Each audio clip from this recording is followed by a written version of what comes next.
بسم اللہ الرحمن الرحیم۔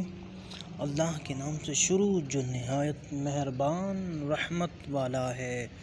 بسم اللہ، اللہ کے نام سے شروع۔ علامہ احمد ساوی رحمۃ اللہ تعالی علیہ فرماتے ہیں، قرآن مجید کی ابتدا بسم اللہ سے اس لیے کی گئی تاکہ اللہ تعالی کے بندے اس کی پیروی کرتے ہوئے ہر اچھے کام کی ابتدا بسم اللہ سے کریں، اور حدیث پاک میں بھی اچھے اور اہم کام کی ابتدا بسم اللہ سے کرنے کی ترغیب دی گئی ہے۔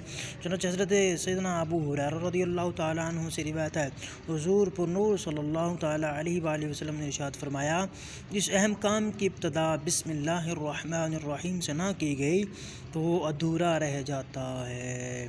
لہٰذا تمام مسلمانوں کو چاہیے کہ وہ ہر نیک اور جائز کام کی ابتدا بسم اللہ الرحمن الرحیم سے کریں، اور اس کی بہت برکت ہے۔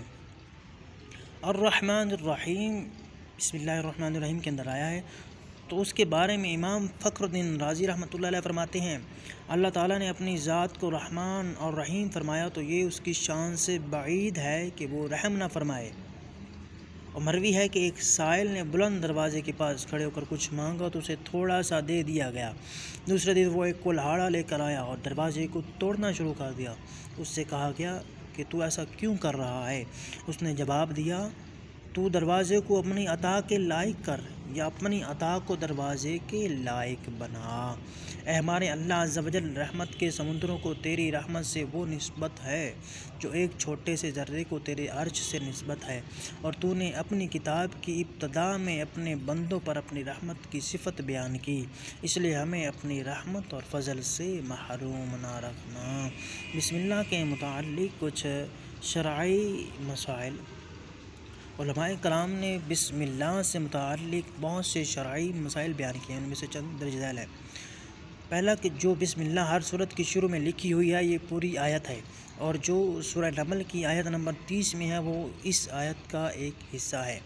نمبر 2، بسم اللہ ہر سورت کی شروع کی آیت نہیں ہے بلکہ پورے قرآن کی ایک آیت ہے جسے ہر سورت کی شروع میں لکھ دیا گیا تاکہ دو سورتوں کے درمیان فاصلہ ہو جائے، اس لیے سورت کے اوپر امتیازی شان میں بسم اللہ لکھی جاتی ہے۔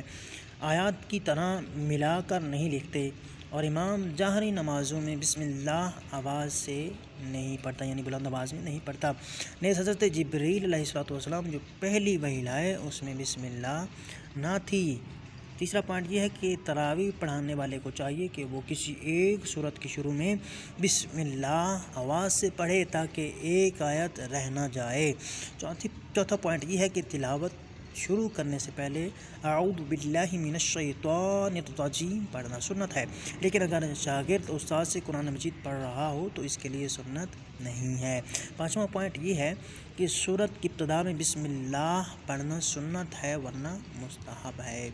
چھٹا پوائنٹ یہ ہے کہ اگر سورہ توبہ سے تلاوت شروع کی جائے تو اعوذ باللہ اور بسم اللہ دونوں کو پڑھا جائے، اور اگر تلاوت کے دوران سورہ توبہ آ جائے تو بسم اللہ پڑھنے کی حاجت نہیں ہے۔